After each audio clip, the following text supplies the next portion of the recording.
There is no shortage of basil cloning content on this channel.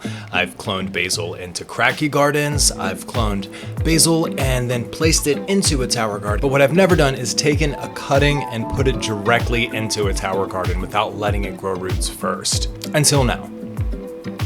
This experiment was to completely remove net pots, to remove Rockwool cubes, to completely remove seeds and seedlings altogether and the germination stage, and discover the easiest, most hassle-free way to fill my tower garden fast.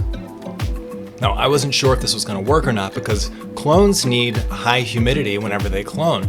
Luckily for me, I live in Hawaii and there is pretty high humidity here. So if you try to do this, just keep that in mind if you're in a low humidity place. So like usual, I went up to my favorite nursery, the Upcountry Kula nursery, and picked out a bunch of different basil plants. This process is just like every other video I've ever done on cloning basil.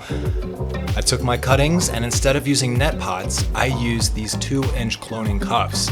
Now I will say they barely fit into the garden and quite a few ended up falling into the garden, definitely with assistance from my 18-month-old, but either way, they were a little precarious, so just keep that in mind.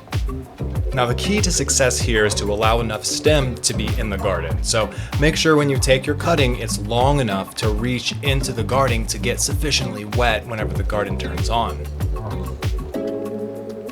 And now through the magic of editing, we're gonna fast forward 2 full weeks.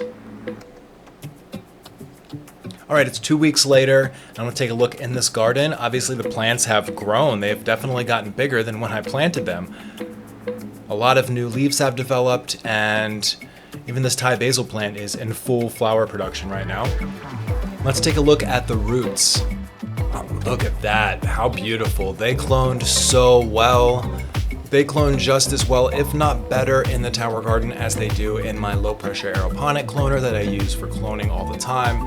I'd say as long as you live in a humid place, you'll have no problem taking cuttings and placing them directly into your tower garden just with these cloning cups without using net pots or rock wool or soil to start. And you'll have plants in your tower garden right now. They grow super fast, and clones also take away any of the guesswork.